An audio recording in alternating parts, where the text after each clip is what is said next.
Hi there, it's Heather from Flowers by Jenny Lynn, and today we are going to make a fall vase arrangement in a colorful vase here with an array of fall colors. So let me bring out some of the things that we're going to be working with.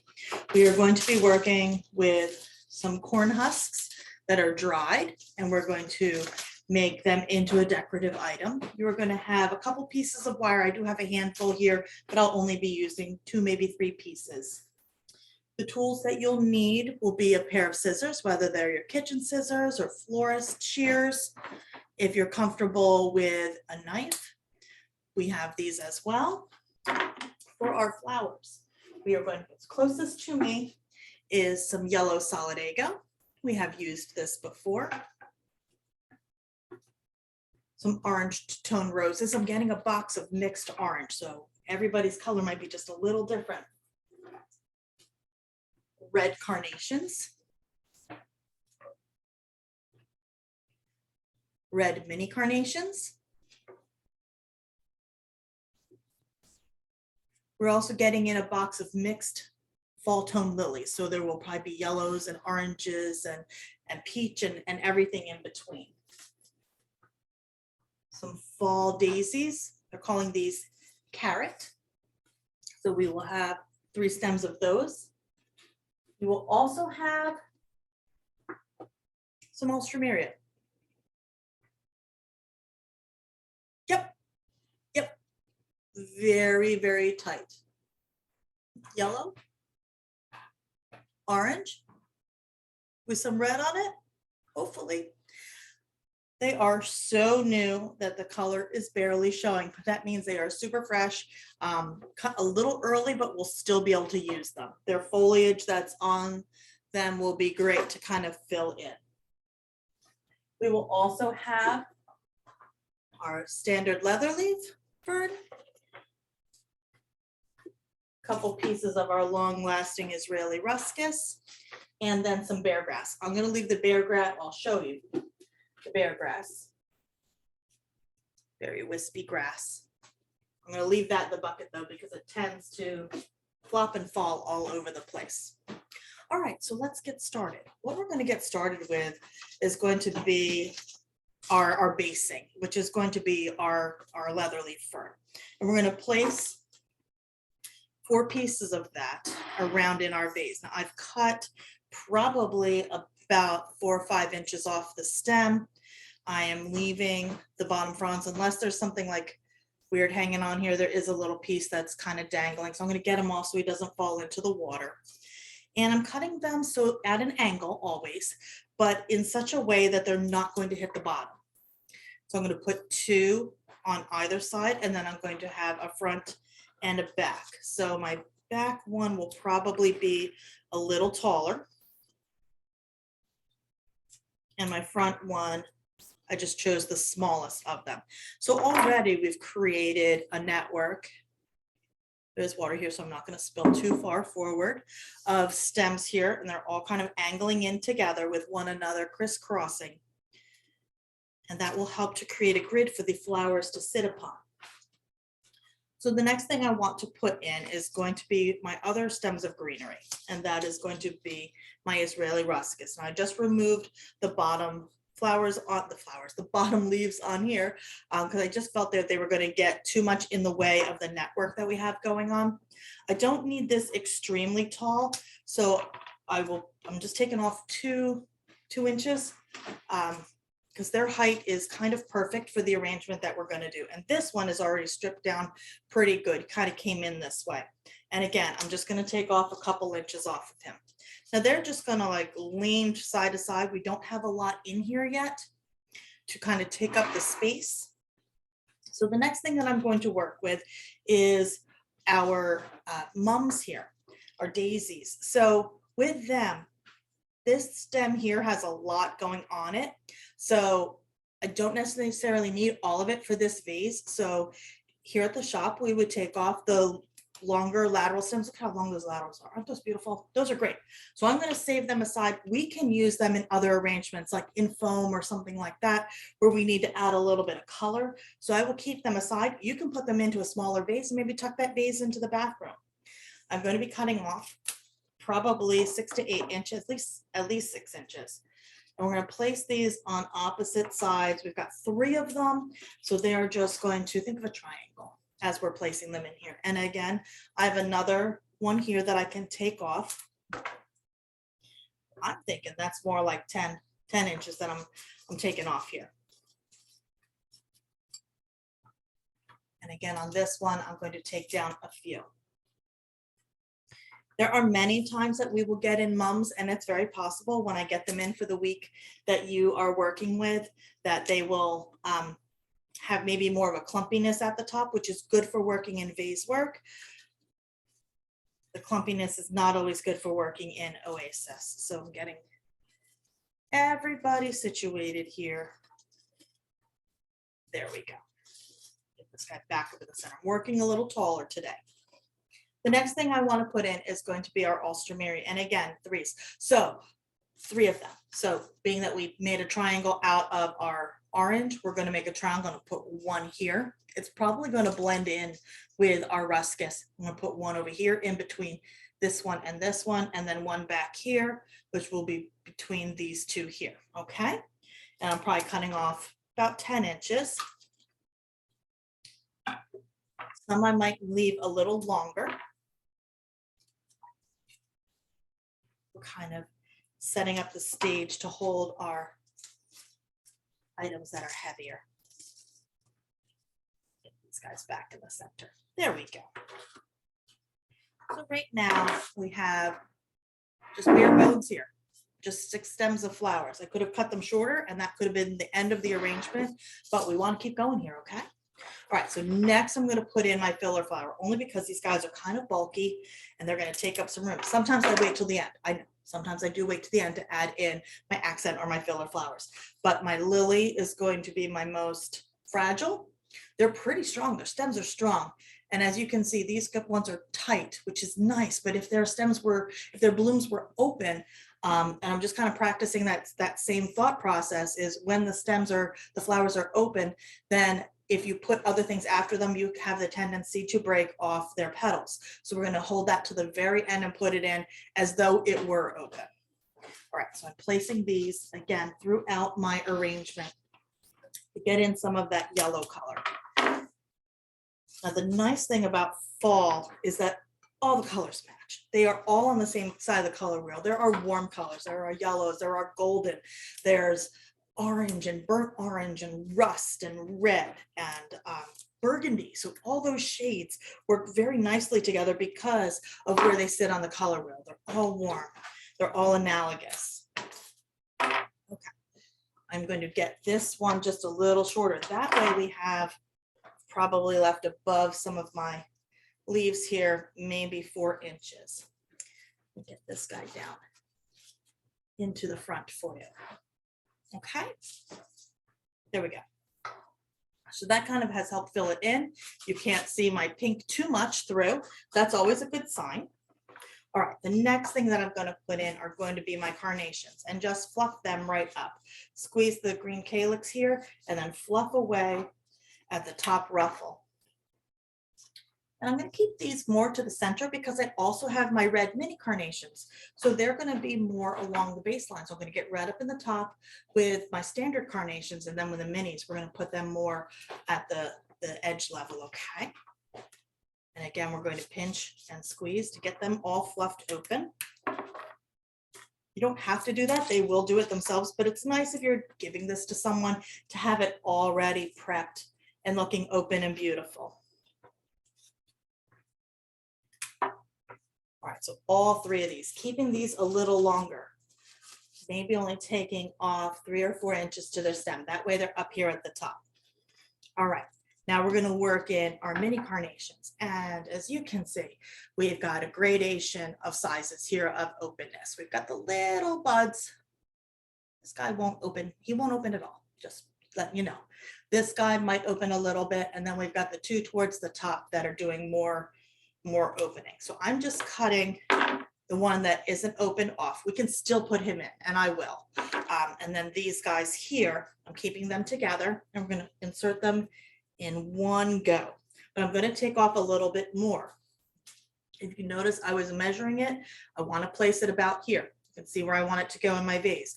But what I notice when I hold it against my vase, I'm probably going to have to cut right about here so that I don't break the stem when I angle through. And if it hits the vase on the side, it could break the stem. We don't want any broken stems in the wrong place where it won't get water. So I'm actually cutting it right below this knuckle here. And that way it'll be at proper placement once there we go. That's exactly where I need it to be. And its stem is then over here on the side. This little guy, I'm just going to cut him off, tuck him nearby. Like I said, he's not going to open, but he still adds some shape, some texture in there because he's so small. And again, we're going to put this guy in.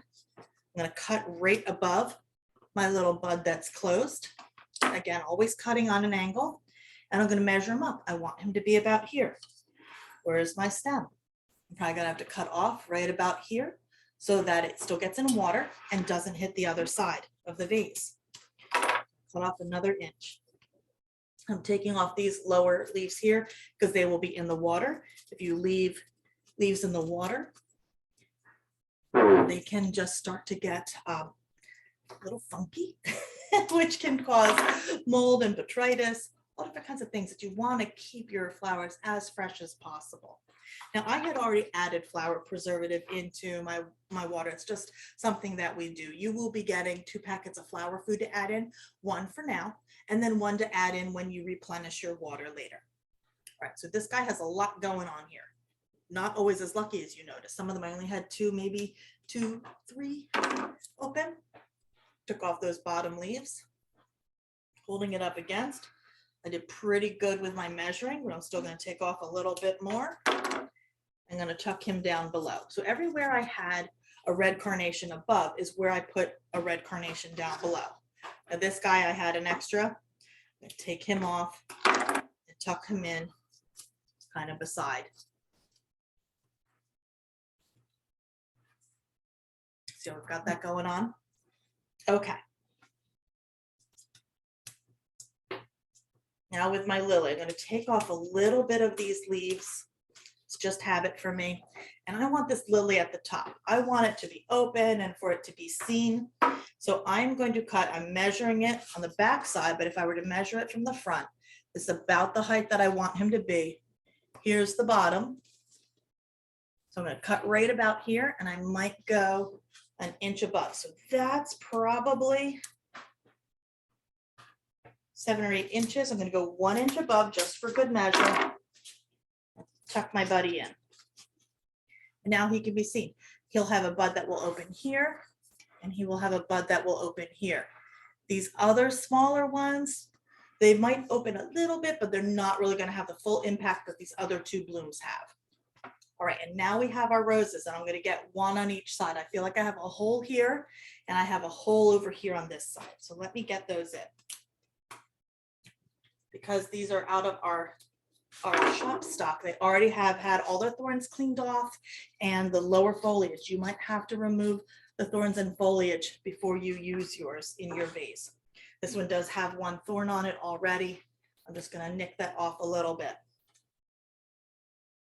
You don't have to take them off. It is opening up the skin a little bit, but we are also used to having the thorns taken off that it just is habit. All right, swing that around so you can see.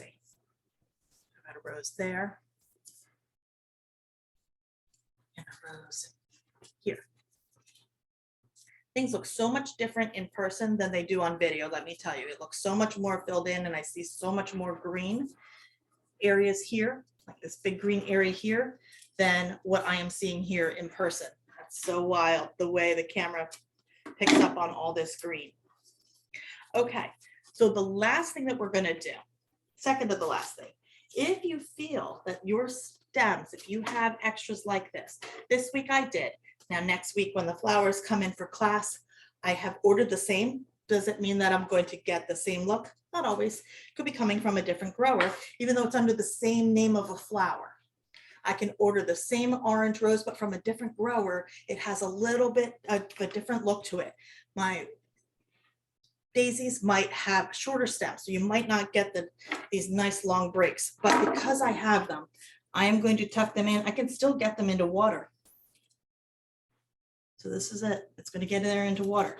That does mean that I need to make sure that every other day I'm checking the water line. Flowers can be thirsty. My daughter gets flowers at our house often from her fiance. So her and I are constantly checking the water line on her flowers. Let me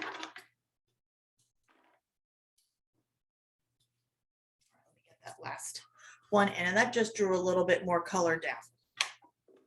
Most times I do make vase arrangements that are shorter than this, but I wanted to go a little bigger because through the course of the week, you are going to be taking your handful of flowers out. You're going to cut them a little bit to reopen their stems to get, see how nice and white that is inside those stems. You want to get those capillaries open again so that they will take up the water and the flower food. And that way you can probably over the next 2 weeks keep cutting, and yes, your arrangement will get a little shorter, a little shorter, a little shorter. You only have to take off like a ½ inch unless you feel that most of that stem down there within that inch mark is yellow or going brown. Then you want to go back in and take off a little bit more, but usually ½ inch will open it up and allow them to drink again. All right, so now to work with those corn husks. Something different. Now, I did not say this before, but you're going to want the stems from your solidago, from your yellow filler flower. They are our strongest stems. So you have 3 stems. You are going to make 3 bundles with these, with your wire. So you'll be getting 3 stems of wire. So we're going to take, you're going to have some pieces that are a little skinnier, some pieces that are a little fatter, and you can just like bunch them up together. So you can put 3 together on a stick, your stick from your solidago. This is perfect because I do have those green sticks. We've used them in the past when we're working in Oasis and sticking in ribbon or the millimeter balls or something like that for our holidays. But when you're working in clear water, you don't want to use one of those green picks because that stem has been dyed green and then it will release into your water. So by using a flower stem, it won't do that. So we're going to grip it around all the way around. I kind of have it bunched around. I'm going to take my wire and put about, can you see it? Maybe against my neck here, about 1 inch of it, lie that against your thumb, underneath your thumb, and then take this wire and run around. So we're binding.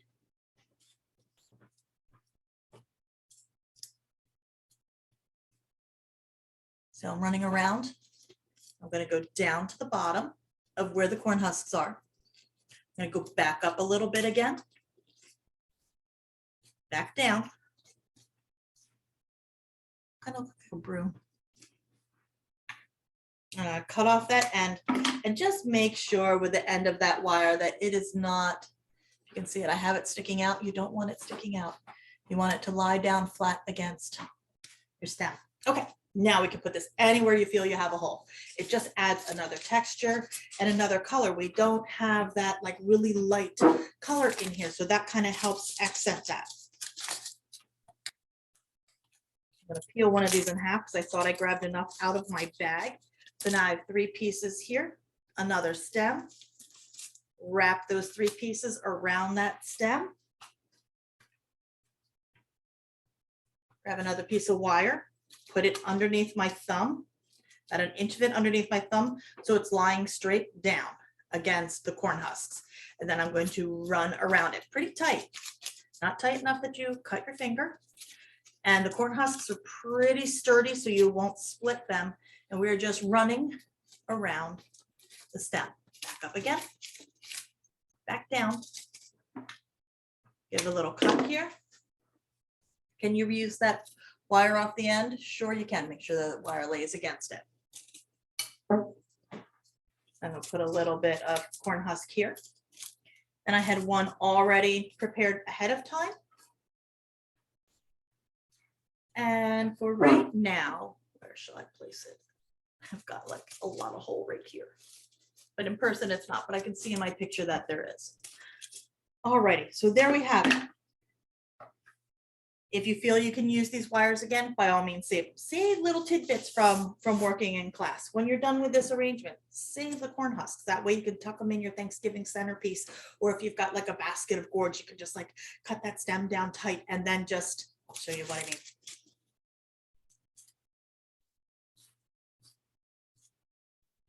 The stem will shrink, by the way. So you can just cut your stem down short and then tuck it in between your gourds, okay? And there we have it. Thank you so much for joining me. I'm Heather from Flowers by Jenny Lynn. And come back and see us when you can. We will have classes coming up for the rest of the fall. I do have more online openings for October, November, and December. So if you haven't signed up, give me a call at Flowers by Jenny Lynn.